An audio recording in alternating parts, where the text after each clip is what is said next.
Everybody, welcome to episode 15 of On Deck. I'm Bill, that's Lloyd, and we are also joined by the Fox. How's it going, man? Pretty good. Thanks for having me. Thanks for joining us. We've been watching your content. You make a lot of really good stuff. Those benchmarks are fantastic. Lloyd had a couple of questions that he wanted to throw our way since we both have hands-on with the deck. Lloyd, why don't you lead us off here? Sure. But first, I want to say one of these things is not like the other. I'm the only one here that doesn't have a deck in front of me to play with. So I'm sad, but I'll soldier on through the rest of this episode. So you guys have had it for a little while. What have you been playing recently on your deck? Games that you like, games that aren't running so well? Just what are your thoughts? What have you been playing over the last little bit?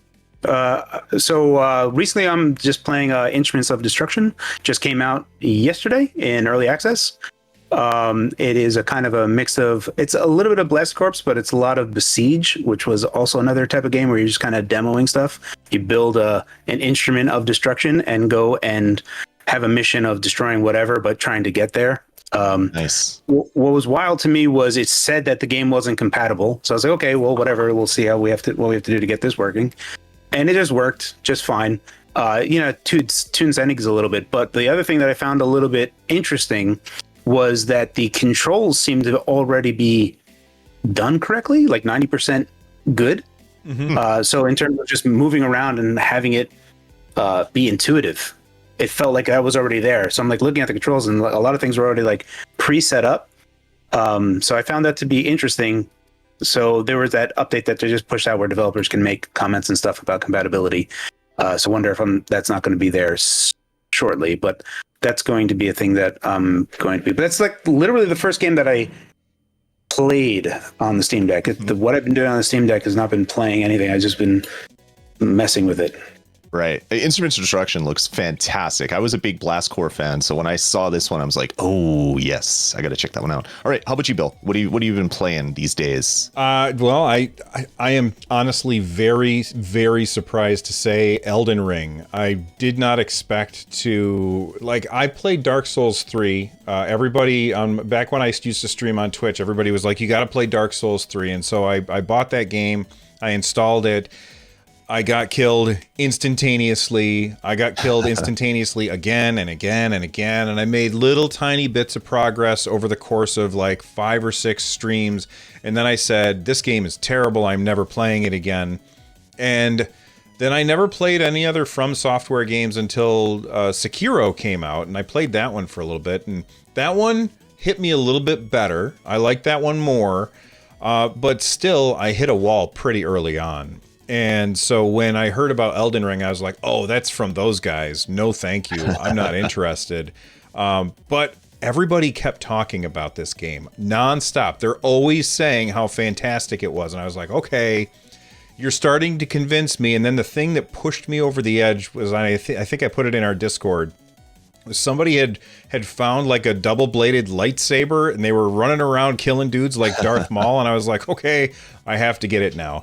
And I'm hooked. I'm having an absolute blast with it. I've got like 4 hours into it, which, just like you, I have not been playing the Steam Deck a whole lot. It's been like testing things, trying to come up with control schemes for different games that I want to try because Steam Input's so weird. And like, I haven't been playing nearly as much as just trying things out. And so that's probably the first game that I really spent extensive period of time just playing it and not doing anything else, not even really shooting B-roll for it. But man, nice. That game is good. That's I gotta be completely honest here, Bill. I am very surprised at your positivity on that game. I thought you would hate it and you'd be complaining the whole time. So I'm really happy to hear that because yeah, it looks super interesting. All right, so Bill, you've had your deck for about a week. Mm-hmm. Fox, you've had yours for 3-ish, somewhere like that, somewhere around those. Along those lines? Bit over a month now. Bit over a month. So you've used it, you've played it, you've beaten up a little bit. What is one thing, Fox, that you would change with the Steam Deck if you could go back in time and convince Gabe to make a change? The battery size. Yeah, that's just It's just, and they say that, you know, it's the biggest that they can make given the size constraints and all the other stuff. And you know, perhaps that's true. But when I see like smaller devices like this is the Win 3. This has a 46 watt hour. It has a 15 battery is 15% larger than the Steam Deck. Wow. So it's tiny. Yeah, like so when I frame it in comparison to other things, and I see that the Steam Deck is objectively the largest handheld that there is. Not that that's bad or anything. I find it fine. I'm fine with the size of it. But the battery is the one thing that I would point out as the thing that, especially with how things are, when you can, if you start pushing CPU too far, you're going to wind up getting in those areas where you're going to have 2 hours of battery life, and it's all because of the capacity. Right. Awesome. Bill, same question. Anything that you'd want to change? Well, I would have to say, boy, just one thing makes it really, really tough. And he already took the battery. I guess I would say I would really like to, just hardware-wise, I would like it if the buttons, the Steam button and the quick access button, like I wish you could feel them. If you're in a dark room, it's like completely smooth. And then you have the trackpad, which is above it, is raised up a little bit. And so there's been many times where I've gone to either hit the quick access button or hit the Steam button, and I hit the trackpad instead. And that is really frustrating. If you're not playing in a dark room, then it doesn't, like, that's not an issue. But Sure. hitting that, like trying to find those buttons with absolutely no feel to them, like they're almost perfectly flush, I think that was a mistake. I'm sure there's going to be a quick aftermarket thing where there'll be like 3D versions of the graphics that you just put a sticker on it so you can actually feel it. Just like when the Switch came out, you had the little puppy face that you'd put on your Joy-Con holder. This will be a little bit more usable though, because it'll actually give you a little bit of touch texture when you're playing in the dark. Awesome, good stuff. Anything else? Like I threw out a couple questions and asked for one response. Any other weird rough edges that either of you would change other than those buttons or the battery? I'll let you go first. You let me go first? Okay. Yeah.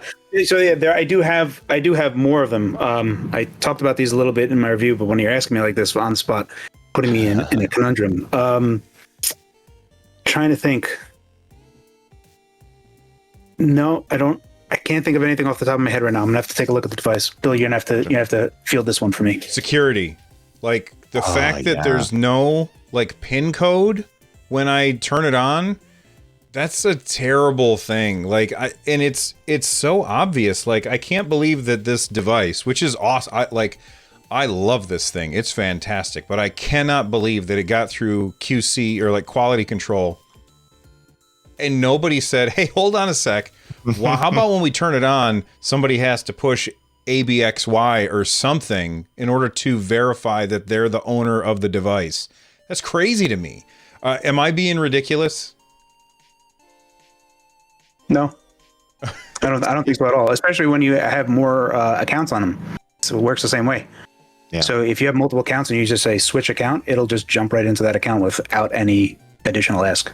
That's weird. That was one of my favorite things of the Switch when it first came out, was having to hit the same button multiple times, because I've had issues in the past with like PSP or Vita where you put your device in your bag, and I don't throw a lot of stuff in the pocket where my game thing is, but it rattles around a little bit, turns on, you get to work or you get on your wherever you're going, and you have like 5% of your battery left because the device turned itself on. So even something like that would have been really surprising, or would have been nice. It's surprising it's not there. So well, actually, the like you can push buttons on this thing all day long. Yeah. It will not turn on until you hit the power button, which I think that's really, really good. On the Switch, you just like any button that you hit 3 times will turn it on, which that was a mistake. The power button's recessed. What we're actually talking about is just account security. Like anybody can pick it up and turn it on and log in and buy stuff. Yeah, basically, when the Switch came out, that was one of the best things about it, is you'd have to hit the buttons. You couldn't turn it on by accident. And then they went into the parental control stuff, so you could even have an extra step to get on. I'm sure Valve will add that down the road. Like, that seems like a no-brainer, especially since every app that they have is protected by Steam Guard and all sorts of different things. If you want to turn that on, it seems really weird that your $500 device doesn't have that same sort of protection. Absolutely. All right, let's move on to the news. Unless, did you come up with one while I started talking? Yeah, there. I brought up my list of stuff that okay, perfect. He's got a list. So only having one USB-C port is kind of. I mean, there's more space. If that USB-C port goes, there's no reason why you couldn't have another USB-C port that could possibly charge the device if that one failed. Having multiple ways to charge the device, either from the bottom or the top. Mm-hmm. Only having it on the top means that for the dock, you need like a little dongle to come over, and you're looking at the, where the micro SD card slot is, and trying to like line up with where everything is. I wish that there was at least one additional USB-C port. Sure. And then it's not really a bad thing, but it's the Rumble emulation, which is admittedly very good for what it's doing.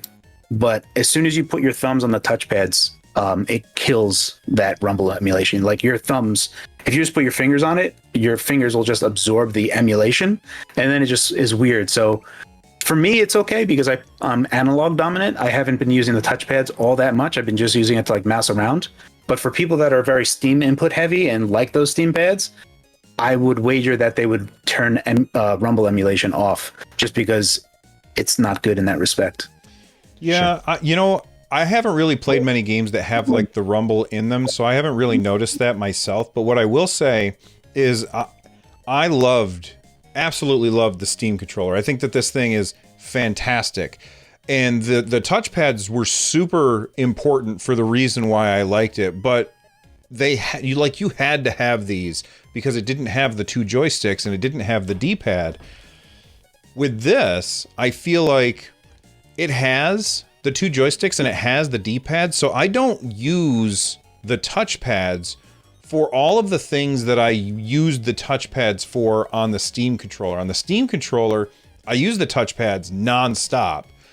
On the Steam Deck, I feel like I use them way less, mostly for menu things or to, like, if you have a game that has like 47 inputs for like keyboard where like push M, push tab, push O, push P, I can map all that stuff to a radial menu on the Steam Deck, but I don't use the thumb pads really to control the camera all that much.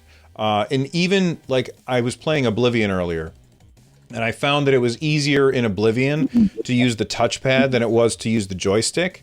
But then I just went into the settings of Steam input and I finagled the joystick just a little bit more, and I was able to dial it in, and it was easier to use the joystick than the thumb pad. So I think the thumb pads are important, but I don't think they're important for the same reasons as the Steam controller was. I don't know if that makes sense. I thought it does. 100%. Yeah. The other thing that I don't like is I don't know why they do this, but for some reason you can turn on haptics on the joysticks, which are already a physical thing that I'm touching. I don't need haptic feedback on that, and some games will already have that like turned on. So I'll go to play a game and I'll put my thumb on the joystick and I'll start moving it around, and it'll be like making all kinds of weird like haptic noises or whatever, and I'm like, why is it doing that? And then you have to go fishing through the Steam input UI to locate where that setting is and turn it off. I find that kind of irritating as well. All right, let's move on to the news, I guess. Gabe delivered the decks. That's really, really cool. Like, he went out with his funny little mask, which was a funny duck shape, and he went out to people's houses, and I just found that to be awesome, and I liked it a lot, but the thing that stood out to me the most was when he went to that guy's house, and the wife was like, oh yeah, he's skiing. And like, they could have cut that out, but they left it in, and I just thought that was so fun. Like, can you imagine how dejected that must have felt? I read his comments on Reddit all about this, and he's just like, I got a call. I thought it was not real, so I just went out, and then I get a text from my wife, and I'm like, oh no! And I could picture myself in that exact same place. I'm like, whatever, it's not coming today. I have a trip. I'm going to go do this. And then you realize that you missed your one chance to get an autographed deck from the man himself. He still got an autographed deck, but he didn't get to meet the man himself. Yeah. Any thoughts on the fact that he went around Seattle delivering decks? For me, I mean, so yes, I do believe it. I do believe it. And I understand everyone's disbelief when they were saying, "Oh, Gabe's going to come around." Put it in perspective from my side, when they emailed me saying I was going to get a Steam Deck, the subject line was Steam Deck. Like, that was it. Yeah. So when I first got the email, I was just like, oh, someone's just asking me a question. I'll get to this in like whenever. And I go to it and I click on it and I'm like, wait. Like, oh, wait. And I'm like, I don't know if this is real. So I'm like fishing around, like looking it up. And I'm like, yeah, I want to be doing this, but I don't know what's going on. So yeah, I do think that how nonchalant they treated it and people's disbelief, I believe both sides of it. It's completely believable to me because I was in that moment about a month and a half ago. So yeah, I can believe, specifically Gabe, to make the decision. I'm like, yeah, let's go ahead and do this. It's gonna be a fun thing. I'm glad that they did it. I found every part of it believable. People are just like, yeah, all right, cool. You know, like from our point of view, this would be like Megaton, right? We're like, right. Oh, and we're just seeing everyone kind of like, cool. Like they were not like, they didn't know. He's like, hi, I'm Gabe from Valve, and the person was like, all right, hi, thanks. Gabe, see you later. How long you been working delivery? How long you been working delivery, Gabe? Look, is it a good job? Does it pay well? Yeah, it pays pretty well for him. I'm in the same boat with you. When I got the email, because I got mine on the 24th, and I got the email like, I think it was on a Monday, and I'm gonna open up my calendar and look at the 24th was on a Thursday. So I got like this email, and I was like, and they were like, hey, we want to send you one. Will you sign? Will you agree to the NDA? And I was like, of course I'll agree to the NDA. Here's my address. And then they were like, in the next, like, it's gonna launch on the 25th. Like, how am I gonna get it in time? I just said, whatever, sure. Maybe that'll happen. Maybe it won't. And then it showed up on the 24th, and I didn't even get an email from them saying, hey, it's on its way. The only reason I knew that it was on its way was because my phone dinged, and it was FedEx saying that I had a delivery, and I was like, where's it coming from? And I looked, and it was, you know, in Washington, and I was like, oh, God, maybe that's it. And I was just like, just all day, I was thinking, I wonder if it's really that or if it's something that I ordered on Amazon. Who knows? All right. What a great PR stunt though. Like that got articles on every gaming blog. It was all over Twitter. It was all over Reddit. And like Valve's done a lot of stuff like this in the past where they do like some stunt that really isn't a stunt because they're not doing it to be a stunt. It's just, hey, let's do something cool. But then the internet kind of takes off with it, which is really great to see. Yeah, I would definitely agree with that. All right. I want to talk about playable games because we just got this this article just before we started recording over on the official Steam-powered blog that they have over 1,000 verified / playable titles, and they say and growing. Now, have you been playing games on the Steam Deck that are unverified? Or not unverified. What's it called? Unsupported? Not unsupported. Unknown? Yeah, unknown. Yeah. Have you been playing unsupported ones too? No, also unknown. I have a picture of it. I made a joke on Twitter about it. There's a game called Everything, and the compatibility is unknown. So I just said, you know, everything is indeed playable on Steam Deck. And it played just fine, even though it says unknown in its compatibility. So there is this, you know, nebulous area where people are like, oh, I wonder if this game will play.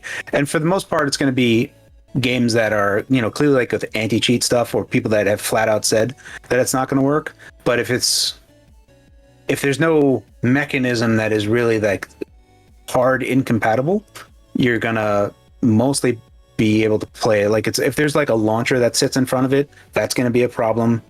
But if it's just going to be an executable that jumps straight into the game and there is no other layer other than, you know, the Windows API stuff, then No, for the most part, I think a lot of the stuff is just going to work just fine. And then you just have like video file stuff that gets in the way, in whichever way that they're going to tackle that. Mm-hmm. Right.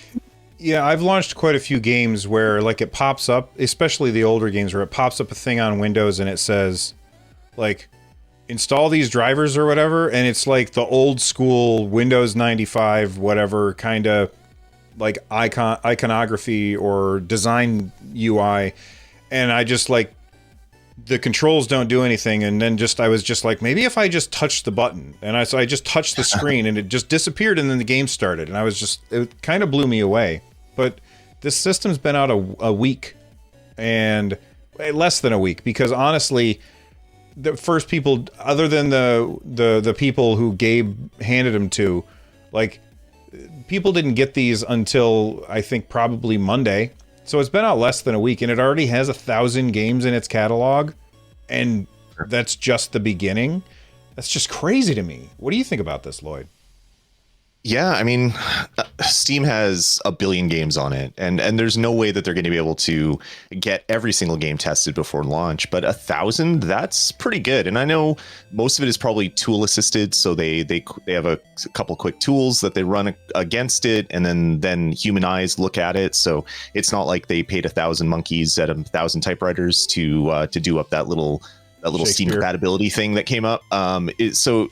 It's not as daunting as you think, but still, it's 1,000 games. That's more than most people have in all their libraries added together. So that's pretty decent. There's still, like, I was looking at my library on Deck page, and I go down to the unsupported games, and there's some pretty big games that are still unsupported, and not because there's any issues with them. It just says whatever the common pop-up is. I'm trying to bring it up. We're still working on getting this supported or something? Yeah, Valve is working on adding support, and it's like, really? You haven't checked this one, which is like, it's been on the top 10 for months, but maybe not for 6 months. And then I look at some of the games that are supported, and I'm like, you got some weird people that are picking these games. They're grabbing this game or the other one. But I mean, slowly over time, they're going to be making their way through the library. 1,000 is super impressive to me. In as little time as it's been, absolutely. And then there's games that absolutely we know that work, and Valve knows that work. Like Gabe said in that video, like, he's been playing a white mage in Final Fantasy 14, and Final Fantasy 14 has a little circle with a line through it on the Steam Deck, but I've been playing it on there and it works fine. Like, there's absolutely no issue other than typing in the password is a massive giant chore if you have a real password. Your password isn't 12345 like on Spaceballs. It's really frustrating. Are you running into any software frustrations that are taking you away from the gameplay experience at all, Fox? Only when I'm trying to do things that are, clearly not supposed to be working. Getting either Ubisoft, Battle.net, other launchers that are not Steam, trying to get those up. So there's more steps to get those up. So those are the only ones that are frustrating. But anything that is from the Steam store itself, no. It's been like, this is the most console-like PC experience I've ever had. And that was what I had left off in my review. And I think that's like probably the biggest takeaway that you try to like convince people of, because there's a subset of people that have had a lot of problems with PC gaming in the past for whatever reason. Either just incompatibilities, they didn't know what they needed to do, they didn't know that they could go to a forum to other people have had these problems and they already listed out things that you can do. They just don't know where to like check. And there's a lot of things that, because Proton is fixing a lot of things that, for instance, I did a thing on Red Dead Redemption 2 today, and on other handheld gaming PCs, the thing about a portrait-based display, which all of these have, including the Steam Deck, it is native 800 by 1280. It's not 1280 by 800. It's not a landscape display. The problem with this is that in Windows, when there's other API layers that are there, DX8, DirectDraw, all of these other things do things out of order. So it will kind of draw the game, but then put it landscape afterwards. So you'll have like part of the game drawn on this half the screen. So you have to like wrap these in Windows. And the thing that happens on SteamOS is because there's already a compatibility layer that it already kind of solves all these things. So in a lot of respects, it's going to be easier than the other handhelds that have existed because a lot of the lift is already done for you. So in Red Dead Redemption 2, to play Vulkan, you just press install and go. On Windows, you need to use another tool to kind of remap the screen. And I showed that in my video today. So there's things like that where, no, it's been, as long as you're in the Steam store and it's there, it's been super, like, it's just been easy. And more to the point what you guys were talking about before, 1,000 games being compatible, I would go a step further in that you take a look at Cyberpunk, God of War, Elden Ring.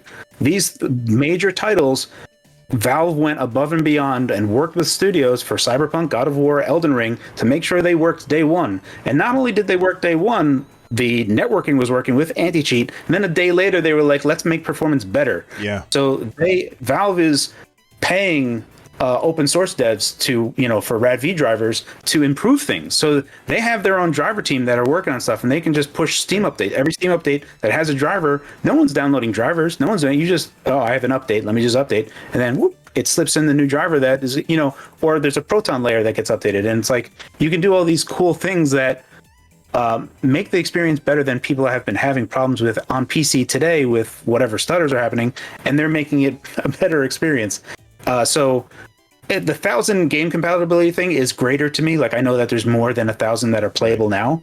What really is impressive to me is the work that they've been doing to get day one games that are big working day one, and then a day or two later working as best as possible. So that type of stuff is where I find it to be super impressive, and they're showing the work. So yeah, I'm super positive on it. Yeah, for those of you that don't know what he's talking about, Pierre Lugrafai tweeted this out. Let's see, what day? On the 26th. So the day after launch. I'm going to use launch in quotes because that wasn't really when launch was. It was when people got emails. But the day after launch, he tweeted this out. The graphics team has been hard at work on optimizing Elden Ring for the Steam Deck. Fixes for heavy stutter during background streaming of assets will be available in a Proton release next week, but are available to test now on the Bleeding Edge branch of Experimental. So real quick, if you don't know what that is, you can basically choose which Proton you're going to use with a particular game. Well, actually, I don't know if you can do it on a game-by-game basis or you do it on the whole system. Do you know? You can do game by game? Mm-hmm. Okay, so yeah, you could do it game by game, and you say, all right, I want Proton 7.0, or I want to use the experimental version. And then what happens is like you get to, because you're choosing that, you get to get the fastest or the most up-to-date stuff, which is really, really awesome. And the fact that Valve is going out and fixing this stuff, not from software, Valve is fixing it, that's pretty crazy. You were going to say something, Fox? Yeah, just to clarify, you are correct. You can do it globally as well. It's in Steam Play. It's Steam Play compatibility in the settings. So you can do it globally, but you can also do it per game as well. And per game could have, like, if you wanted Proton 6 for this one game, you would do it in the property section of that game, which is on, like, the right side icon for that one particular game. And it'll be just for that game. So you have both options. Yeah, and there's going to be tons of websites out there that are going to list, like, this game, and this is the version of Proton that gives you the best frame rate, or this is the version of Proton that gives you the highest, some other thing that I don't know. I just play video games. These guys will know more about that stuff.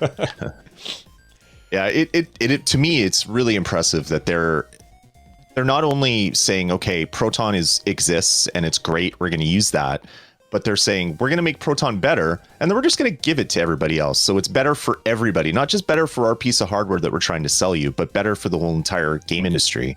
It's just, you don't see that from a game company, and it is really unique. And I think that's one of the biggest benefits of this hardware is that the maker of the hardware is so involved from a game standpoint, from a software standpoint, from a hardware standpoint, from a firmware standpoint. They're touching everything, and it's like the Apple of game devices. Like the OS, the hardware, and everything is all done by the same team, and they know it inside and out. And that's the reason why you're seeing so many darn updates instead of the normal update process where it gets built. 2 months later, it's done its QA test and all the things that it has to do, and then it gets put to development. Then it gets put to ring 1, and then it gets pushed up, and then eventually everybody gets it.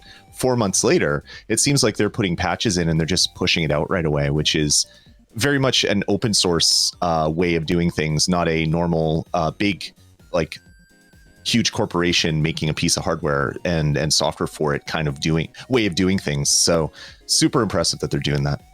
Big corporations, they tend to steer like aircraft carriers, and Valve seems to be steering like a speedboat.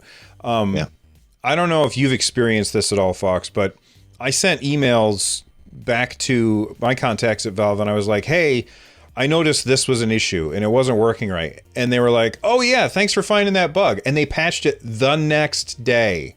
Twice. They've done this twice. Two things that I sent to them, and they were like, oh yes, let's get that fixed. And then they patch it the next day. Have you run into that at all? That's crazy. Yeah. Yeah, when it was just Linus, Gamers Nexus, and I, there was a few things that I would, and I know for a fact that they did it on their end. I submitted stuff, and then fixes came later, and they just had in a general changelog. But then there was the Rumble emulation one that came in, and for me, no one got to experience this really. Like for you guys, it was the Rumble was, and Linus said this in his video. It was gnarly. Like you would put your thumb over the touchpad, and it would just be like it felt terrible. Like it was miscalibrated. The Rumble was so bad, like the haptic Rumble emulation was so bad that when I used it, there was no part in my brain that was like, obviously they're going to fix this. Like everyone knows this is not how it's supposed to be. I didn't even bother like, hey, the Rumble emulation, the Rumble is pretty bad on this. Like I didn't say that, but I saw a changelog of like, hey, you may have noticed this and it's being fixed now. And that's when the Rumble emulation came out, and this is where, after Linus's video came out, people were asking questions about it, and it was fixed, and it's much better than it is. But there was for sure. I would email them about it.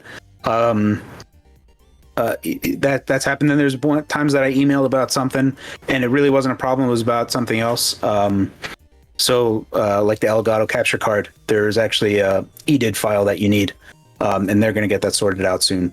But there's some people that will be connecting to an Elgato capture card from their Steam Deck, and it'll just be like at 4K when it's not supposed to be. Me. So that was my first video. I thought it was a problem with the Steam. Like I thought that there was a problem with the Steam Deck, but it was my capture card. So when I plugged it into my other capture card, that didn't cause the problem anymore. So I ran into that same exact problem. That I didn't know that was a known thing. So from my perspective, it was working fine. Like it was 4K, but it was just getting resolved in the center at first. But all of the frame rate and stuff was working fine.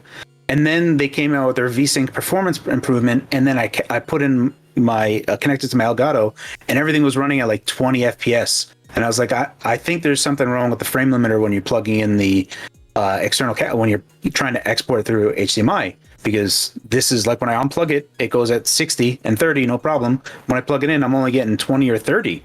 And they're like, oh, no, there's nothing with the frame limiter. What type of capture card do you have? I said Elgato. And they were like, here's these files. Put this and fix your EDID. And I was like, oh yeah, that worked. And then I have a bunch of cheap, it's over here. I have a cheap HDMI capture device, and that worked perfectly. So when they saw the email, I was like, oh yeah, my $10 capture card works perfect when my Elgato is all messed up.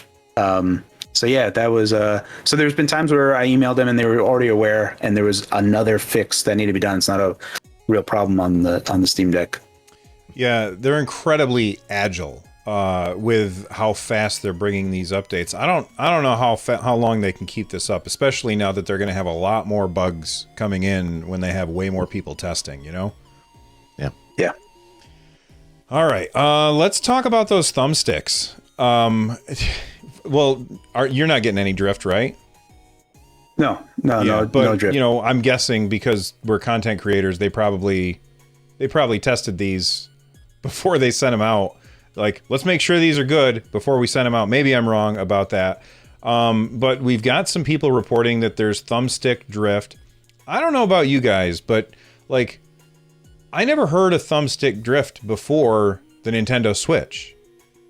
Did you guys?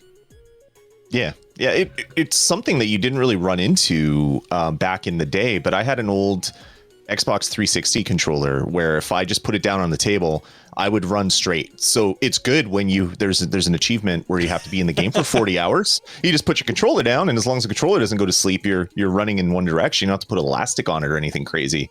But yeah, and back in the day, it was usually caused by dirt getting into the mechanism because it was an older, bigger, chunkier mechanism. And then Nintendo goes and miniaturizes it, and then they run into a different problem with like metal contacts being worn down and things like that. Looking at what the Steam Deck's like mechanism looks like, I don't think that this is possibly drift. I don't think that is something. It must be a software thing. And then, sure enough, Lawrence Yang the next day comes out with a tweet saying, "Yeah, it was a dead zone regression issue. We've already put out a patch. If you had an issue, update your deck and you'll be fine."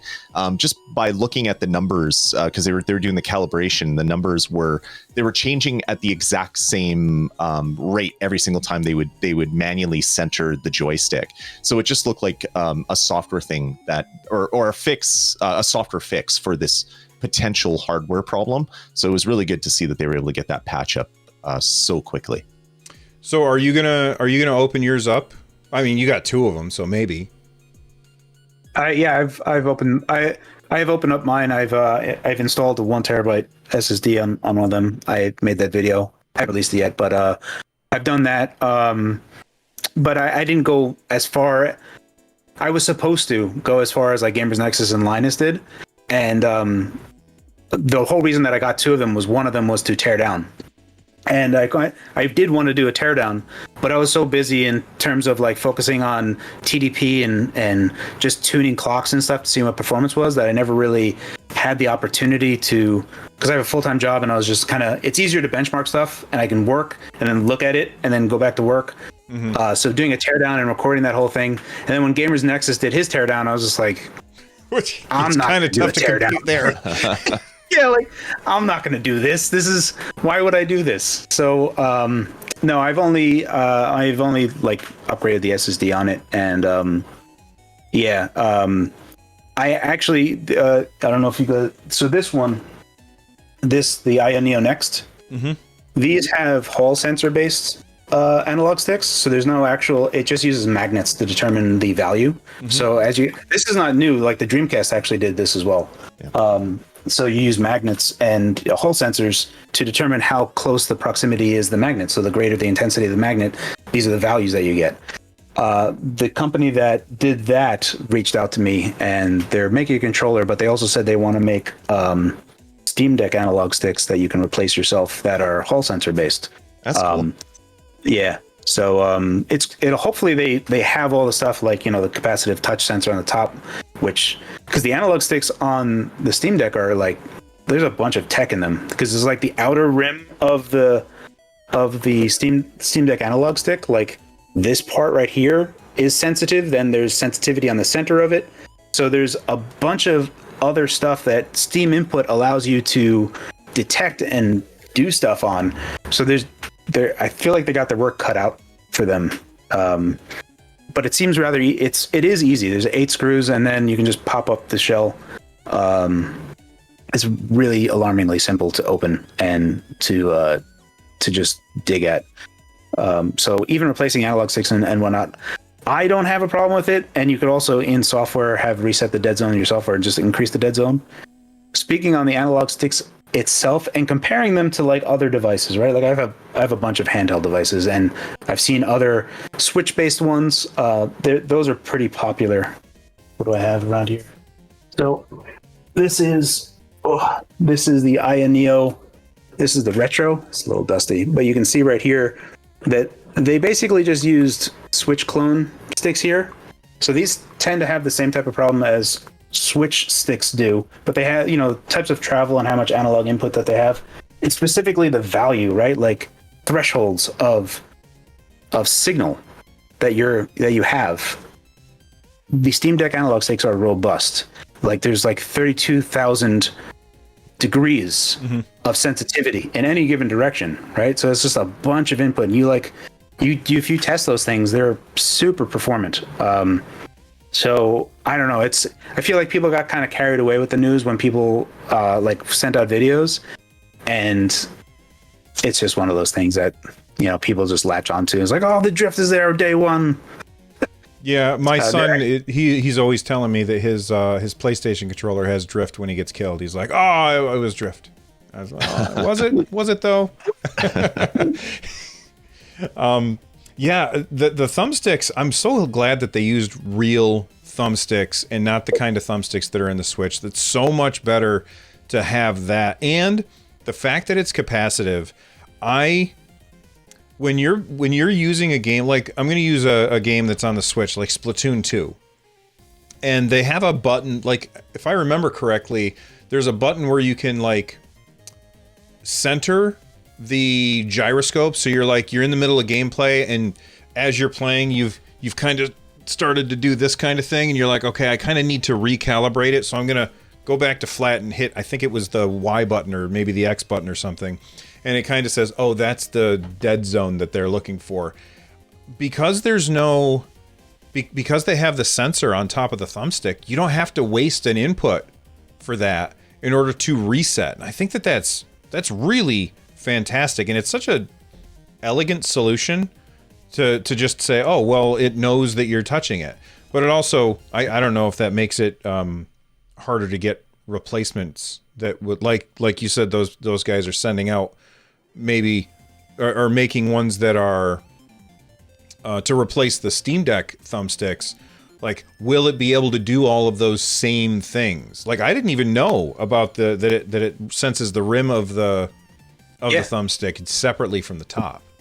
It's a bunch. There's a lot going on. There's a bunch of tech packed into those analog sticks, and I feel like that gets kind of drowned out by just the drift part of it. They're really sensational. They're really very good. It also, in terms of how they're programmed, and this is a thing that a lot of people complained about. Sorry, I'm always bringing up like these other handhelds, but there is a degree of magnetism along the cardinal directions, right? So northeast, southwest. If you think of them as like straight lines, a lot of 360 based firmware pads like IC that these controllers are connected to, there is a tendency that they want to magnetize to the cardinal direction. So if you push right, it's like a clean line. But on the Steam Deck, the input is super analog. So if you're like a little noisy with how you're pushing it, you're going to get that exact value. So in terms of like how the dead zone is, where it is, how the input of where you're pushing it, there is no artificial magnetism like you would think for how video games that are controller based, that are FPS, where you have controller magnetism in terms of like aim assist. It's kind of along those lines where people get frustrated that the controller is doing a thing to assist the person, but it is actually frustrating to the user. And the analog sticks on the Steam Deck don't do that at all. They're just pure signal of whatever you're feeding it. Mm-hmm. So that also means that I'm never going to play PGA Tour on the Steam Deck, because it was tough enough with like the Stadia analog sticks they don't have as many degrees for the positive and negatives, or plus and minuses. So doing it on the Steam Deck, my shots, I'd be shanking or slicing them every single shot. I wouldn't even get a good one off. Well, that's when you use the touchscreen and you just hold it and go like that. Yeah, like what was it? What was it in the arcades? Old people like me, Golden Tee Golf. Yes, Golden Tee was fantastic, but that was a trackball. Everything's more fun with a trackball. That's 100% accurate. I've got an arcade right over there, and I really wanted to put a trackball on it, but I didn't have room on the panel because it was too narrow, so I couldn't put a trackball, and that always makes me sad. All right, let's move on and talk about Destiny 2. I've seen a lot of conspiracy theory, tinfoil hat stuff going on. Sony just bought Bungie, and then, 2 weeks later, Destiny 2, or Bungie posts this thing saying, don't you try and use that on the Steam Deck, or we're going to come after you and burn your house down or something. Like, boy, they went hard on their response to whether or not Destiny 2 would run on the Steam Deck. What do you think about that, Lloyd? I mean, it makes sense because to get Destiny 2 to run on the Steam Deck, you have to do stuff that Bungie wasn't wanting you to do. Their anti-cheat doesn't run, so you'd have to patch it somehow to get it to run. And if you're patching the anti-cheat to get it to run, you could patch it to do all sorts of things like aim assist and clip through walls and all the other stuff that you could possibly do. And the reason why the anti-cheat is there in the first place. So it makes sense. But then that said, I mean, your game is on Steam already. Why don't you want it to work on the device that Valve is making? Like, it seems very odd to me. So it was kind of the same thing for when Epic said, yeah, we're not bringing Fortnite to the Steam Deck because it's on Linux. It's like, well, it already runs in other places that are running on Linux, including consoles that have a Linux kernel as the main part of the OS. So that's an odd statement to make. So I think it's just, maybe they don't want to support it right now. Maybe they didn't have the time to do it. Like Destiny was working on getting the Witch Queen out, so maybe they just didn't have the cycles to try to figure it out. But it was an interesting statement to come out with, like, guns blazing. Yeah, you will get banned permanently if you get this running on your Steam Deck. Fox? I think it's, I would take it at face value, to be honest. I don't think that Sony has, like, now that Sony's buying them, right? And this is still Bungie, and maybe this is just Bungie's decision. But from Sony's point of view, they're bringing stuff to Steam. They were glad to work with Valve to get God of War working day one with Proton and working well there. So it's these are mutually exclusive ideas.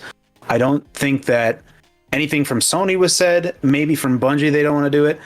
I would have to agree with Lloyd that it's just, where their headspace is like they're launching something. They have to focus on this. They can't do this right now. It's just the case. I don't think it's anything with malice or anything, or it's probably just getting how much work they need to do to make sure that it's good. Well, then this is super boring because I 100% agree with you guys. Like, I was hoping that somebody would disagree so we'd have more to say, but yeah, well, first off, I don't think, like, I know that Sony said we're buying Bungie, but like that takes time. That hasn't happened yet. I don't think that Sony has the ability to tell Bungie what to do yet. In the future, maybe they will, but and then you brought up God of War. Of course, like, they have already shown that they want to bring games to Steam. Microsoft has done the same thing with, like, the Master Chief Collection and the newest Halo and Age of Empires and all. Like, there's no conspiracy there. It doesn't make any sense to me. But at the same time, like, the Stadia version of Destiny 2 is a Linux version. They already have a Linux version, and by all accounts, BattleEye works on the Steam Deck, and all they have to do is send an email or check a box or something. It doesn't seem like it's that big of an ask. And in fact, I would say that they probably put more effort into the tweet than it would be to say, yeah, go ahead and use BattleEye on the Steam Deck. Maybe I'm wrong. I'm just a nerd in an attic, so who knows? But at the end of the day, it just seemed really weird, like Lloyd said, for them to come out guns blazing saying, get out of here, you people. It's kind of weird. It was definitely a lot hotter than it should have been for a response to a valid question by people that are buying a piece of software, or that have already bought a piece of software and they want to use it on their PC. It's not like they're trying to run it on their toaster. It's running on a PC, but it's not running on a PC in this case. So I'm sure that'll get sorted out in the future. And I wouldn't even be surprised if Fortnite 6 months from now has a Steam Deck version. It's just going to take time. But yeah, it was a little hot of a response from a valid customer's question. So hopefully they can tone it down a little bit and then maybe release some info on, okay, this is what we're seeing. We were able to get it working. We don't think that running it on a Linux box that people have root access to is a danger because of this, and this. Here you go. Here's your version of Destiny 2 for the Steam Deck.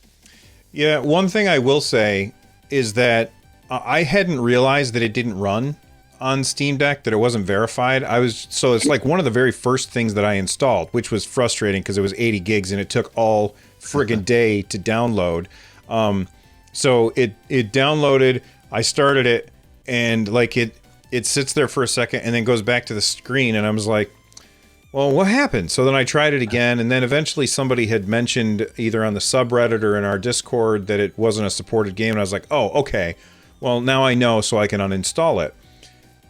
But you would think, like, it would be nice if when a game doesn't work for some reason, if I got like when I tried to start it, if I got like a little thing that said, hey, this is what just happened.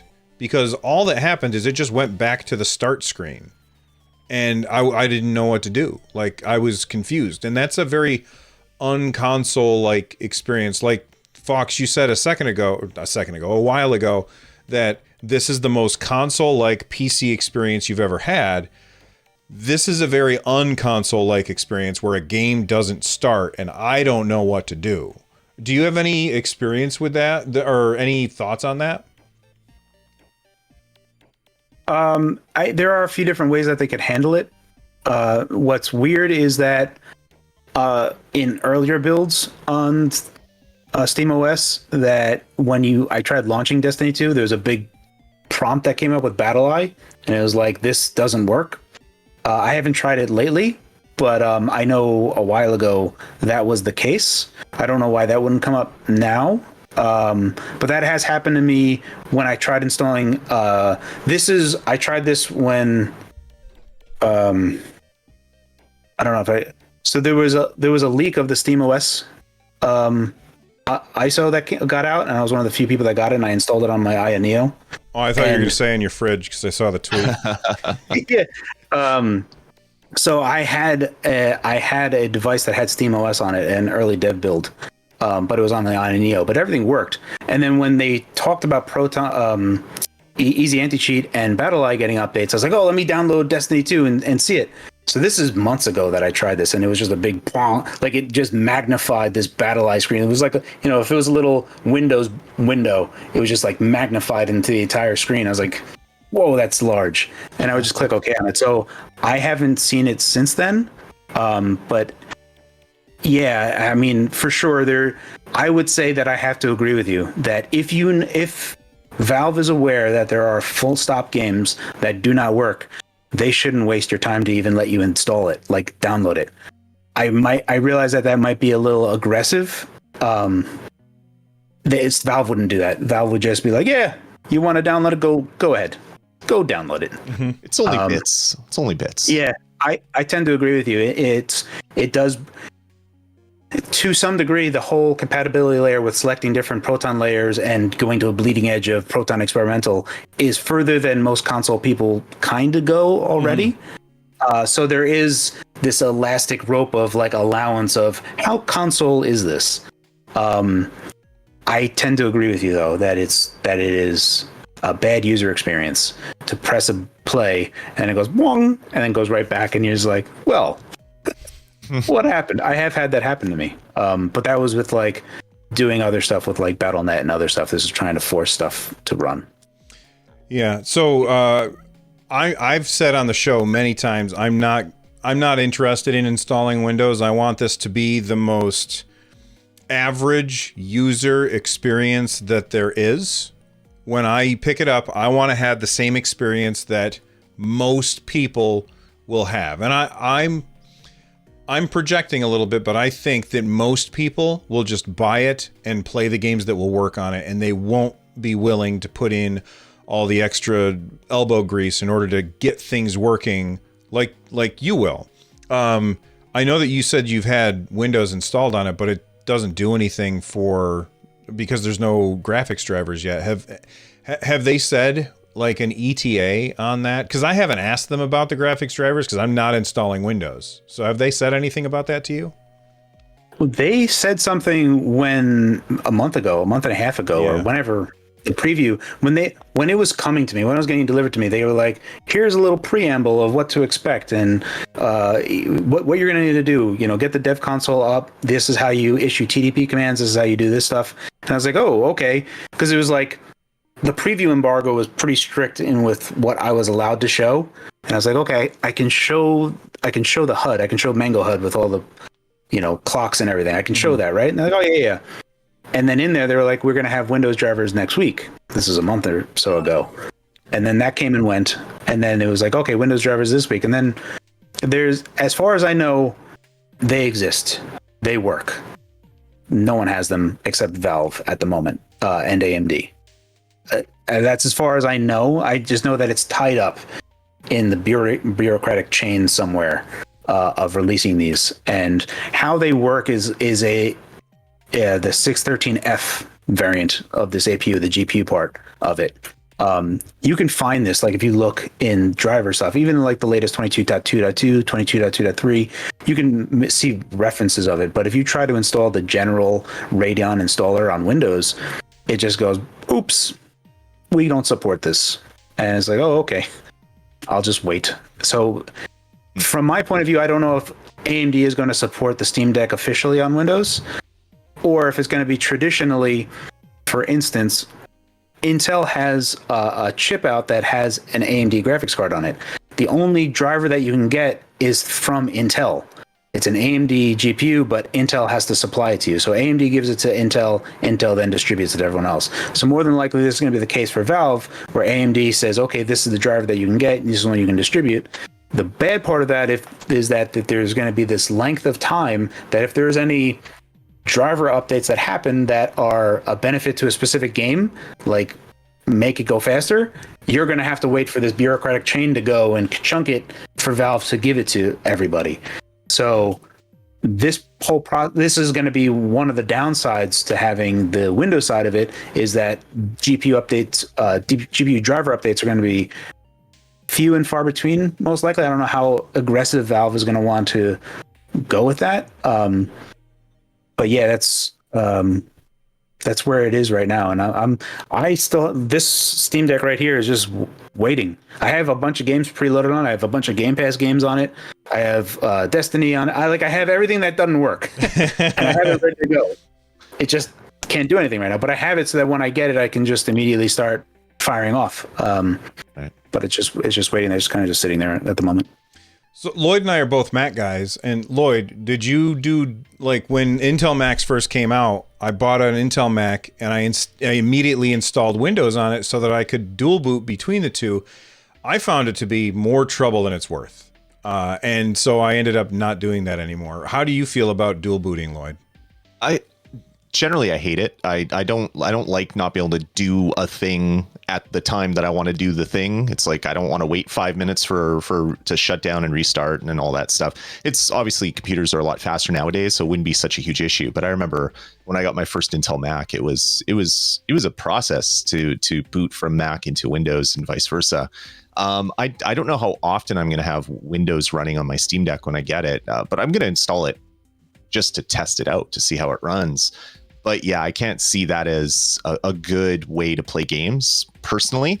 But I know a lot of people are Windows heads. They love Windows. They love everything about Windows, and they're going to want to have Windows running on that device. To me, it seems like a waste, but everybody can. That's the beauty about this piece of hardware, is you can do whatever the heck you want with it, which just you don't really get that from big companies these days. That's absolutely true. I wonder if the stuff that you can do with Steam input, like I know that Windows Steam has Steam input, but this is a different kind of Steam input than we have on Windows. And I wonder if we're going to get the stuff that's on here with Steam input on the Windows side of things. That's a big, like, oh, well, you've loaded it and we just don't have the graphics drivers. Is all of that stuff there on Windows through Steam? So it does work. Yeah, it does work on. So this is kind of like a thing that Valve did, which is kind of genius.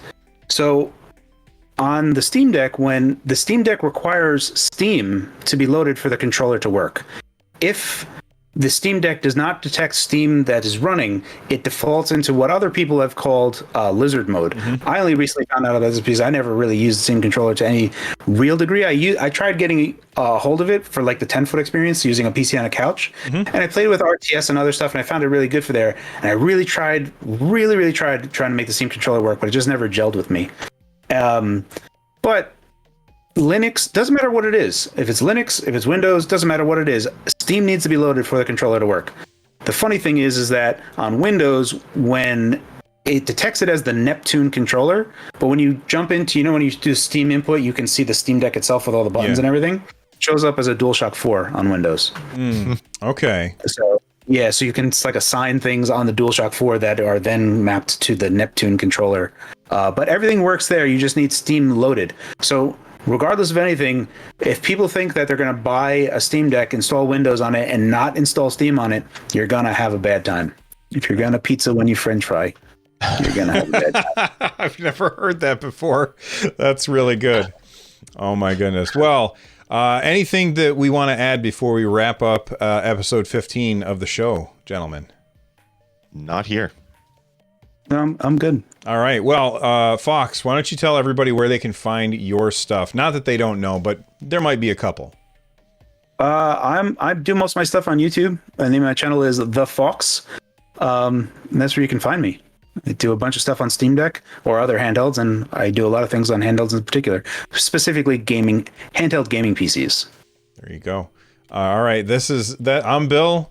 That guy's Lloyd, and that guy's the Fox. And thank you for watching episode 15 of On Deck. We will see you on the next one. Stay awesome, everybody.